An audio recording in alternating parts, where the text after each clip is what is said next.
আসসালামু আলাইকুম বন্ধুরা, সবাইকে সিস্টার্স কিচেনে স্বাগতম। আবারও একটি নতুন ভিডিও নিয়ে আপনাদের মাঝে চলে এসেছি। আজকে আমি রান্না করব দেশি খেসারি ডাল দিয়ে পুঁইশাক রান্না। ডাল দিয়ে পুঁইশাকের তরকারি খেতে এমনিতেই অনেক মজা লাগে, তবে আজকে আমি খুব সহজে কিভাবে ডাল দিয়ে পুঁইশাকের তরকারি রান্না করা যায় সেই রেসিপিটাই আপনাদের সাথে শেয়ার করব।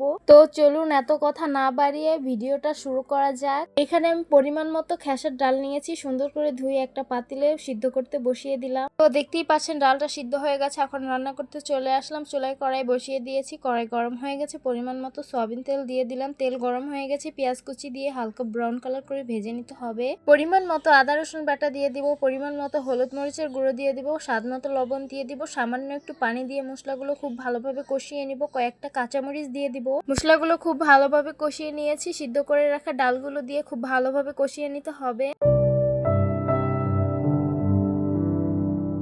তো দেখতেই পাচ্ছেন ডালগুলো খুব ভালোভাবে কষিয়ে নিয়েছি। কেটে ধুয়ে রাখা পুঁইশাকগুলো দিয়ে খুব ভালোভাবে কষিয়ে নিতে হবে। ডাল রেখেছিলাম সেই বাটি ধুয়ে সামান্য পানি দিয়ে সরা দিয়ে ঢেকে দিতে হবে, তারপর সিদ্ধ হওয়ার অপেক্ষায় থাকবো। তো দেখতেই পাচ্ছেন আমাদের পুঁইশাকটা কি সুন্দরভাবে সিদ্ধ হয়ে গেছে। এখন নেড়ে মিশিয়ে নিতে হবে।